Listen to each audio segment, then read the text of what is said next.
Alright, what's going on, guys? Trev back again, here to bring you another video. This one's going to be doing a Walking Dead video for today, leading up to the third episode for The Walking Dead Season 8. And this one first, there'll be a Q&A, but first we're going to give our thoughts on Rick the Father Killer.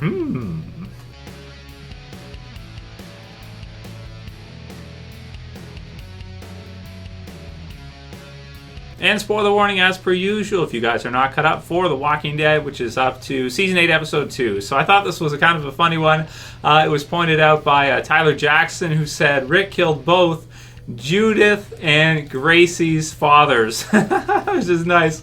Something that I hadn't really thought about. I hadn't connected those two dots and really thought about that. So, but of course, if you guys remember, Judith's father, of course, is Shane, and Gracie's father or dad, we just got to see Rick in a fight to the death with, killing him absolutely brutally in the end. So, what we're saying here really is, if you happen to find yourself in a zombie apocalypse and you've just recently had a child, if you see Rick, run. Kind of funny, but I do kind of like what they did in episode 2. I really do, with Rick killing the guy and then kind of seeing the fact that the guy was defending his baby afterwards, because I think it really muddles the water with regards to Rick being on the right side here and really being the good guy. In order to take down Negan, there's a lot of people here that they're gonna kill. They're gonna kill fathers. They're gonna kill brothers, sisters. They're gonna kill people. Obviously, everybody has some connections to others, friends, and family, and this kind of thing.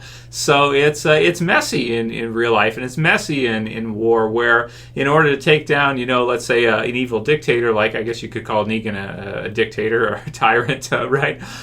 You may have to kill a lot of possibly innocents that just happened to be on the side of the saviors, maybe because they were forced into it, maybe they were part of a group, and that group went under Negan. Rick and the others have just recently been under Negan, so it's you do have to kill some innocents, I suppose, too, as part of it. But I do like, especially when Rick gets to look at himself in the mirror, gets to see himself, and that's kind of a cool comparison that he did. But I just really like what they did at the end of the episode, especially Morales coming back. But just the consequences of what Rick is doing here, like getting to see when he sees the baby, he's kind of like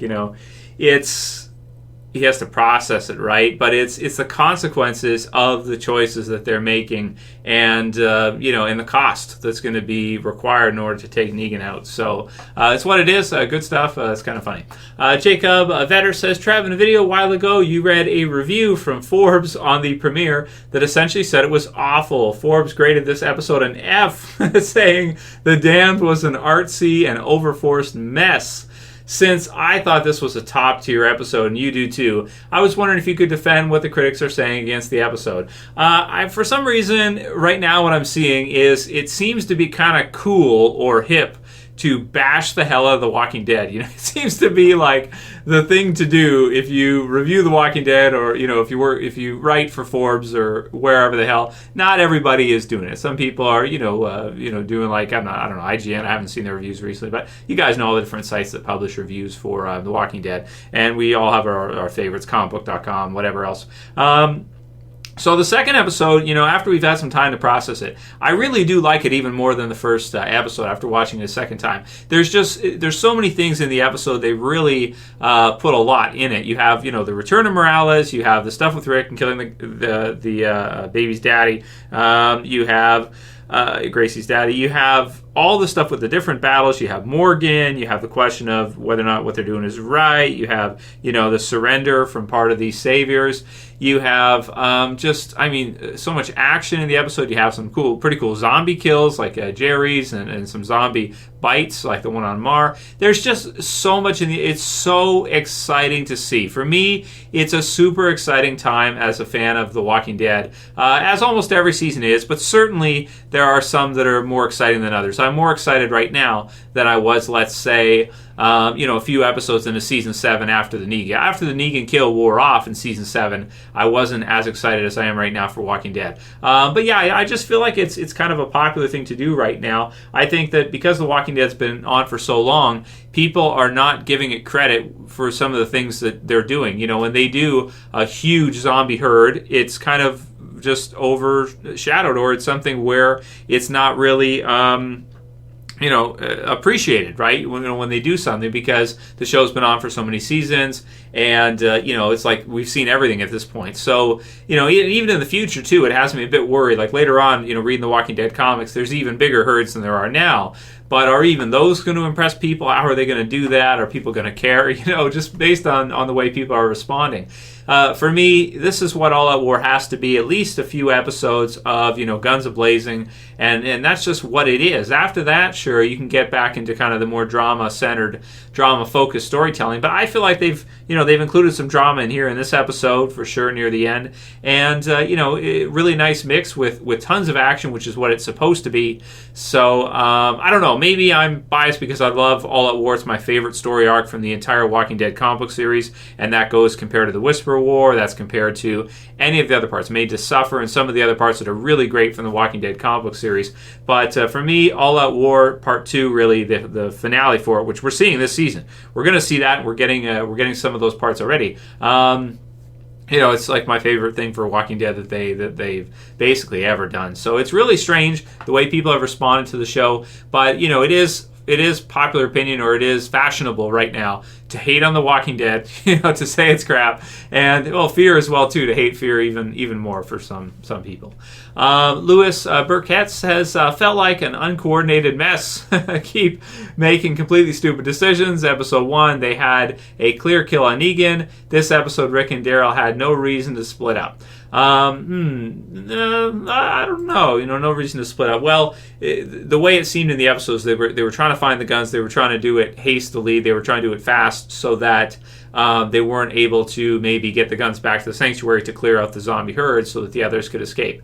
So I don't know. I mean, I do hear what you're saying, that if maybe they would have gone in the first episode right in at Negan and everybody gone in, just throw yourselves at whatever, shoot and go in and try to capture him, then you'd be fine. But I don't know. I mean, it's just you can't kill Negan off right then and there. You can't have him be captured right then and there. So it's what it is, right? I'm enjoying it. I'm enjoying it is all there is to it. And you can look at it that way, but it's always tricky with regards to a story, and you don't want to seem too contrived, so you don't want to make it seem like it's too unnatural and you're making things up for sake of the plot. But at the same time, you want it to be, you want to have a nice story too. You don't want things to be so, like natural to where they don't. It's going to restrict your ability to kind of do some other things that maybe would make it a better story overall. Anthony Antonello says, are we not talking about the baby that Rick left? He said that after the episode, so there it is now. But I think we've done pretty good this week talking about Gracie. We'll have to see if Rick takes her with him, or if he just leaves her there. That would be cold-blooded. All the women would scream bloody murder, right? So we're going to have to see if he does decide to take the baby with him. But, at this point, I wouldn't be surprised maybe if he just left her there. But that's cold if he does that. Maybe he won't have a choice if Morales forces him to leave and Daryl's nowhere around. We'll see how this all goes down. Richard T. says, can we talk about the fight scene with Rick? I don't think that guy was a savior. I think he was one of the innocent workers trying to protect his kid from attackers, and I think Rick realizes that after he kills him. Kind of collateral damage / casualty of war mistake, unless I'm missing something. It's just, no, you got it, Rich. It's just, that's the name of the game. And, in order to get the top dog, in order to get Negan, the way that it's going right now, they're going to have to take down basically everybody. They're going to have to take out the saviors as a whole, because so far they've been unable to get Negan 100%. Henry Hannon says, will we ever find out Morales' real name? So first name, right? His last name is Morales, but his first name, probably not. It's probably like a Negan situation, right? You have Negan. We don't know if that's his first name or his last name. You have Morales. We don't know if it's his first name or last name. So it's what it is. God Shacky Sack 1 says, how long was Morales a savior? And then he got into a little bit. Did he watch Glenn get killed, Rick get beat, etc.? Maybe he's too far gone. So he does seem like, from the sneak peek and everything, that he is too far gone. So we'll have to see, man. It's going to be interesting to see what they do with him. But yeah, how long was he a savior for? We also can't really say when he would have joined the Saviors. They haven't run into him, but he seems to be loyal to them. So I would say, if I had to guess or do a prediction, maybe a year or something. And again, I could be totally wrong, but maybe a year or two, something like that, because he does seem like he's totally loyal to the Saviors. And it seems like he sees it as like they got a good thing going, and Negan's brutal, but, he's keeping everybody fed, everybody safe, and he's doing what's working. So Scott Weinberg says, Q&A, Trev, don't you think that if they captured Daryl last season, Morales would have come forward to Negan or Dwight and said he knew him from Georgia? To be honest, no. Actually, I kind of don't, because that's part of the story. If you look at the very first season, I get the sense that the camp was really just a bunch of people that were kind of in that location, and they kind of show this too in the flashback sequences with Shane and the others, that were kind of all near each other, like Carol and the others, and they just all kind of ended up joining together and helping each other survive and protect each other. But we don't get the sense that, they all developed really strong relationships with each other. We kind of get the sense from what I see that Morales wants to go off on his own, which would kind of tell me that he doesn't really trust Rick and Shane and the direction that they're heading. He doesn't really think it's a good idea. Maybe he wants to go. He thinks it's a better idea to go with family and survive there.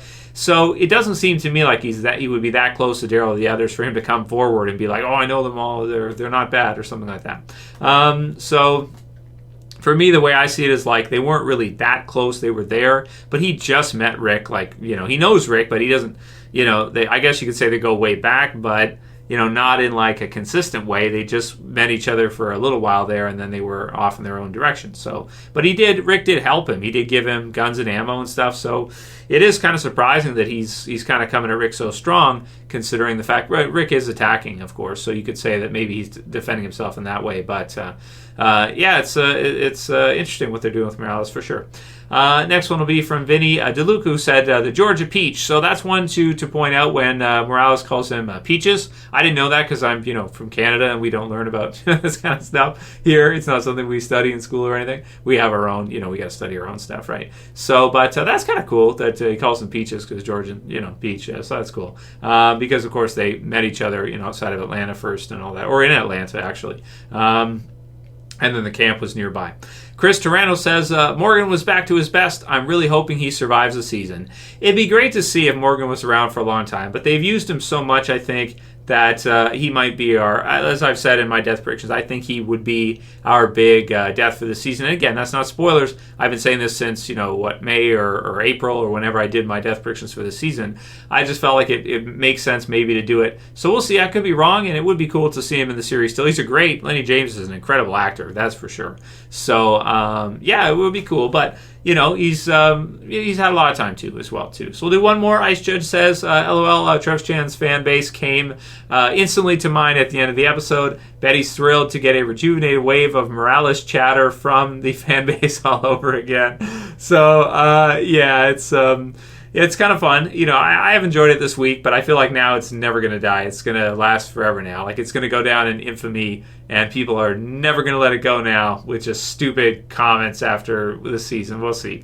But I just feel like it's never going to go away because it wasn't going to go away anyway. So now it might just be like, at least we have some closure for fans so they can finally stop worrying about it. Here he is. We'll probably find out what happened to his family. Hopefully he tells Rick in this episode. And then we'll see what the future holds for Morales. We'll see.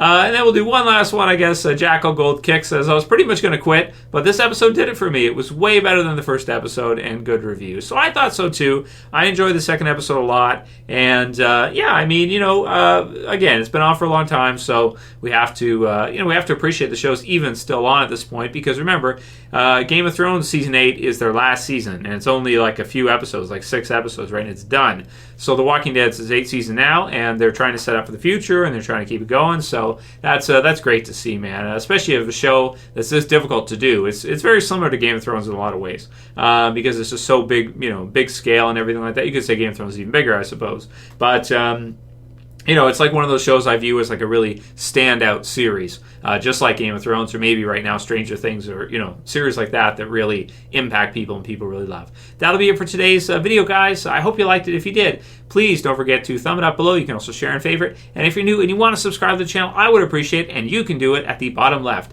That's it for this one. I'll see you guys again soon for another video. As always, it's Trev, and I'm saying peace. Later, guys. See ya.